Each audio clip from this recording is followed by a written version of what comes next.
지난 2월 8일 가평군청에서 열린 제2경춘국도 주민설명회. 5년 넘는 논쟁 속에 만들어진 노선 계획안에 대한 설명이 끝난 뒤 주민들이 의견을 발표했다. 마을과 학교를 관통해 주민 생존권과 학습권을 파괴하고 지역 발전의 터전을 훼손하는 노선 계획안에 대해 주민들은 이구동성으로 문제점과 분노를 표출했다.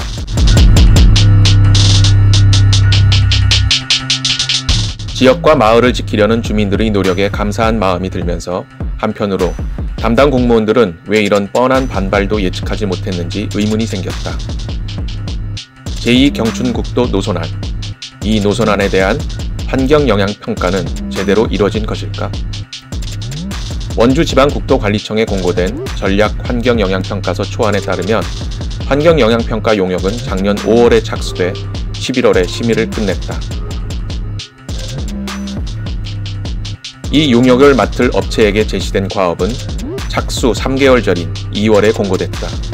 그런데 과업 대상 노선의 길이가 이상했다. 33.7km.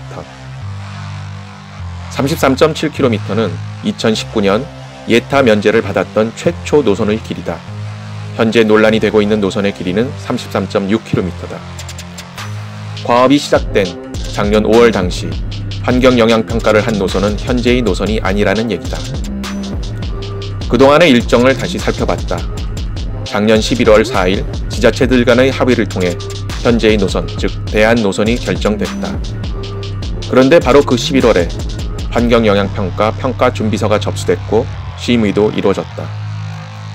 과업 지시서의 일정표에 따라 과업이 작년 5월에 시작된 것을 고려해 계산해보면 노선에 대한 현장 조사는 작년 8, 9월에 하기로 돼 있었다.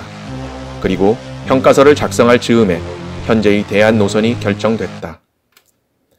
예타 면제안과 최단 거리가 약 2km 정도 떨어져 있는 현재의 노선안에 대한 환경영향평가는 과연 이뤄진 것일까? 환경영향평가는 계획 노선의 좌우 최대 1km를 하는 것으로 돼 있다.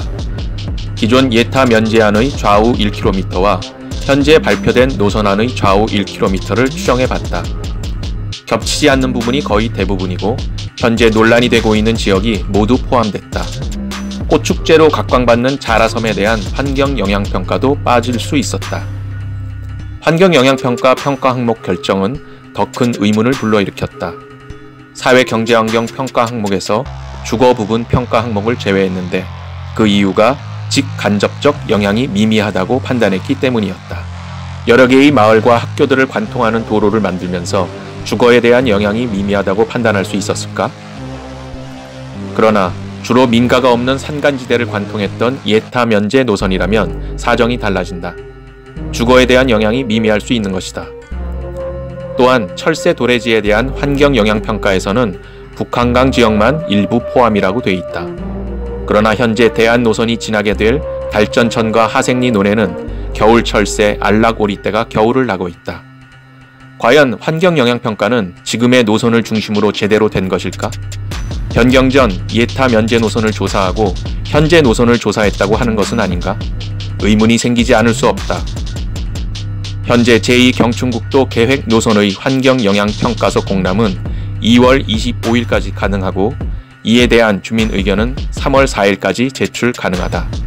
그리고 주민 30명 이상의 요청으로 공청회도 개최할 수 있다.